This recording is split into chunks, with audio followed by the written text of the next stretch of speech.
So we're getting ready to do our tall wall.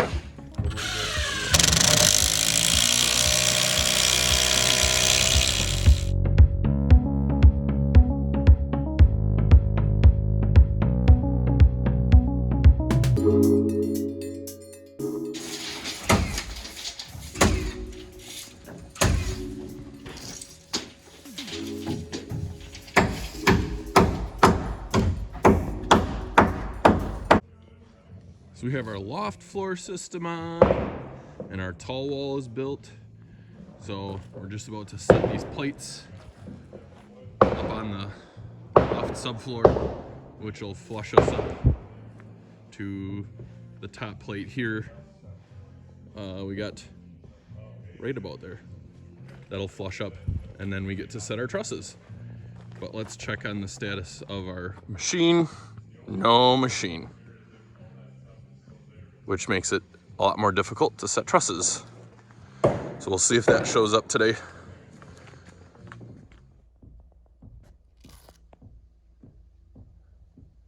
Oh, look at that. Would you just look at it?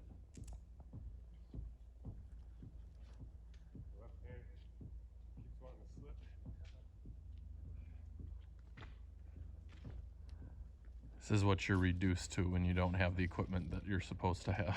Hey, you guys are doing great. I said that. Oh. If you guys hit one of the trucks, make it count. I can't lift my arms. So here I am in the cab of our machine, and I'm driving it down the middle of the road here because our driver that was supposed to drop this off couldn't find our job site, and so he dropped it off about a half a mile down the road, and now I get to drive it from there. So we'll see how today goes. We have the rest of our trusses to set. I'll get a picture once we drive in there. We almost got half the trusses set just by hand yesterday, which is, I guess, a good thing. And so I'm just hanging out, driving a big machine down the middle of the road, in the middle of the woods. It's a beautiful day. Once again, it's about 30-ish degrees, so it's nice and cold. September 29th.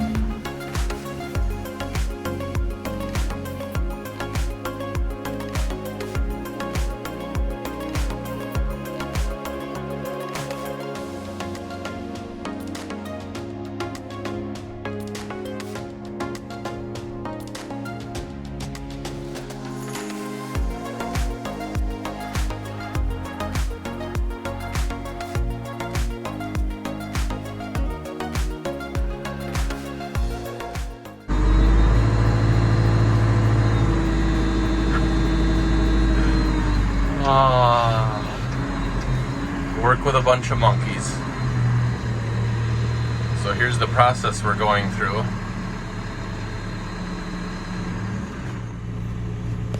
Expert rigging, as usual.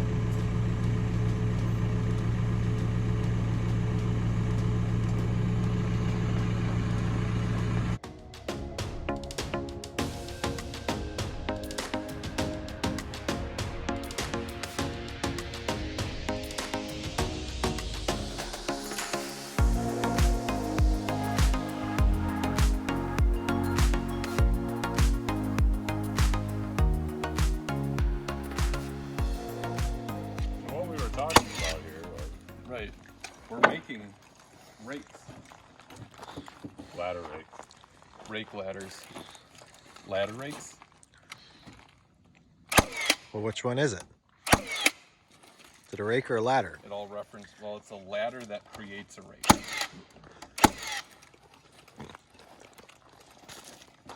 Where did this one come from? Well, Yeah, I guess you're done there. that's just too much. Well, that one's got a nice kink in it, huh? That truss. Right at the truss plate. Right there. Yeah. That's what the clamps are for. everybody spectating. Well, yeah.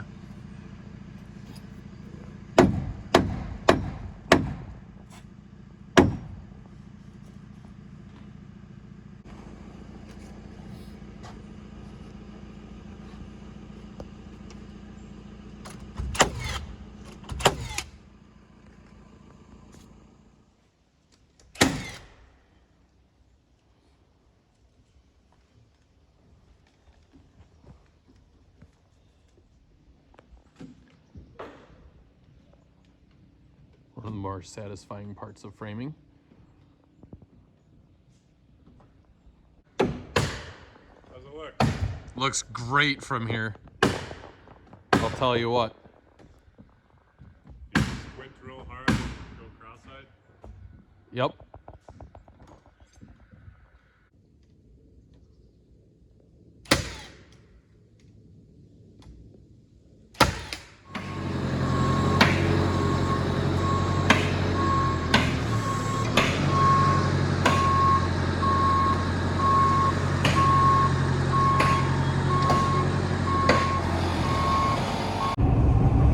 So my day today has consisted of driving an hour and 45 minutes one way to go get these shingles that you see on the trailer behind me, because my regular supplier, ABC, is actually out of the color that I needed and said it may be 2 months minimum potentially to get this color that our homeowner has selected for the cabin. So that's what I get to do today, while the other guys are doing subfascia, finishing the framing of the roof, and getting the roof sheeted on that. So that's what my day is. Slick is in his own little tent.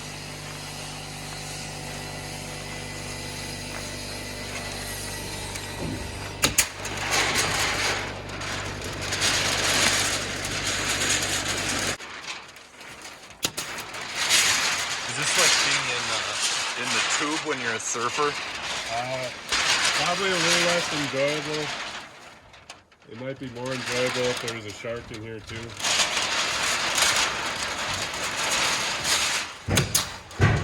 We're also attempting to follow our studs with our button staples for reference for siding. Keyword is attempting. Whoa. Perfect. Alex has laser vision to see right through the Tyvek. I gotta move. And actually you can kind of see the lines through the Tyvek, to be honest. Now, if we were smart, we're not, but if we were, we would have lined up these fancy little red dots with one of the studs instead of being halfway in between. But what fun would that be?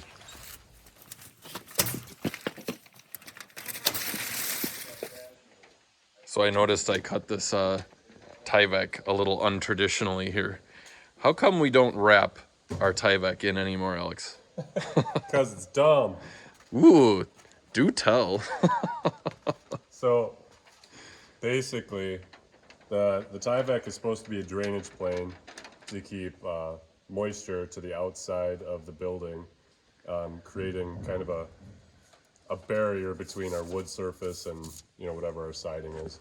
If any moisture gets behind the siding, it can go out. It's not going to get soaked up here. Traditionally, people like to wrap that in to protect the wood here or there from moisture as well. The problem with that is the way that we install windows now, we actually seal up around the entire perimeter of the window with a closed cell foam, and it's important that we have contact between the window and the wood to make that seal properly. If you had Tyvek here and you put that spray foam in there, you'd have contact to the window and your Tyvek, but it's not sealed to the wood. So then if that's all the way to the inside, well, guess what? That means that anything inside here, air, moisture, whatever, can get behind that Tyvek and be trapped, or at least, slow down and stop between your Tyvek and your wood. So it's not air sealed anymore because you're connecting the inside to the outside with your Tyvek. Right. Okay, now we get to pan flash. So basically all we did was we took this Vicor Plus, and we have it the entire width of the window length here. And then we just add 4 to 6 inches to go up the side here by the shoulders of the window. Just prevents any moisture from getting trapped in that corner. We also like to add a sealant here at the bottom. This is Quad Max. It's because of the transition from this surface to this surface. A lot of times if you don't have something extra there, you're not actually making any good contact with that inside corner. So it's not really air sealing the way that you want it to. It's a simple step. It takes about 2.3 seconds. And costs 12.5 cents. Right. Although at the cost of caulk now, maybe it's $2. Right. Still worth it. Right, but it'll save you in the long run, because as we're trying to make homes tighter, these are just those small, easy details you can do that'll help achieve that. So what we're going to do is we're going to lay this out, we're going to stick it down, and then we'll press it right into that sealant. And at the very least, it's going to make good contact with that, and we shouldn't have any air leakage through that. Then it'll still get wrapped around the outside of our Tyvek. Notice the concentration. Oh yeah.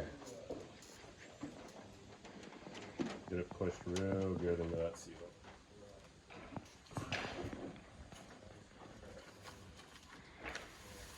And all I'm really trying to do is keep a uniform amount of this flashing inside and outside. You can do that pretty much just by eyeballing it. And you can tell when you're laying it down, if this is getting all wrinkly, something's wrong. You can try to fix it.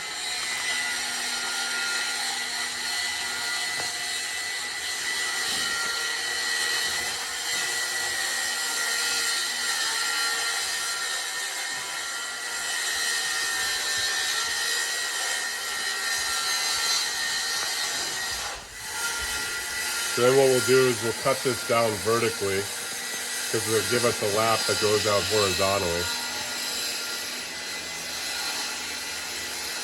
Just like that. This is how we flash our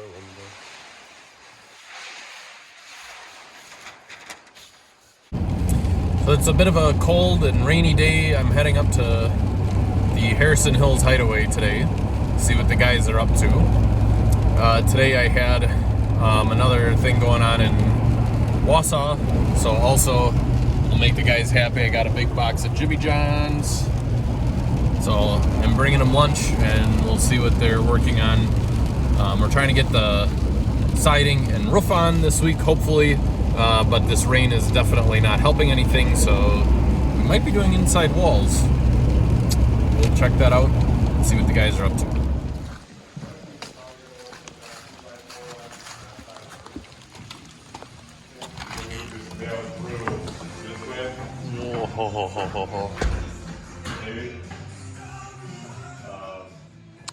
The start of siding. Wow, I wish I would have caught that hammer trick on camera. Oh yeah. Impress you with my hammer tricks. Right. Well, welcome to Monday, October 17th, up at the Harrison Hills Hideaway. And apparently it decided to be winter for a couple of days here. So the trailer gets parked at the top of the hill today and not down here. Some of us aren't so excited about it being winter. Are we having fun over here? We're starting to. Yeah. That's good. First piece sucked, but everything else works out great. There you go. And this color is grizzly. Wait, do I?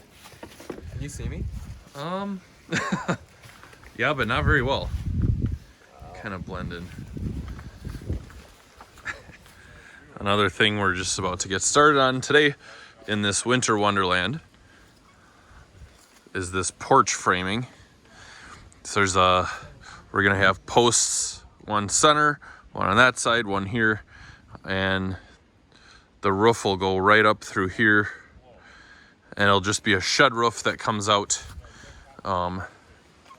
So that's what Alex and I are about to do. We already found our marks, so we're about to drill into the concrete and get those anchored. Also, we're looking forward to later in the week where it's gonna actually warm up into like the 60s, because now it's like 30 degrees or so. And of course, all this wonderful snow.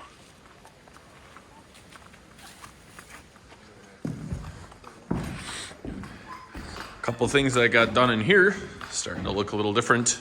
We have interior framing. Hummer's dropped off their tub today, so we got that going on. That will slide back in here, but of course, that wall right there has to be insulated first before we get that tub in. But it's nice to see some interior framing, start to see the shape of things starting to come up on my sweet drafting table that I get to build on every job site. That's always fun. And the black hole to the abyss down there, as we still don't have any floor in, so we're still waiting for concrete.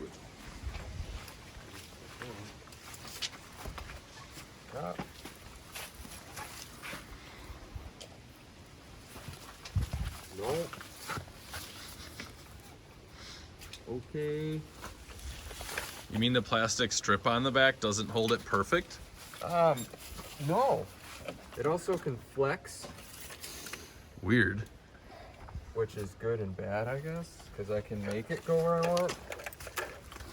Go down? Yeah. How much? That much.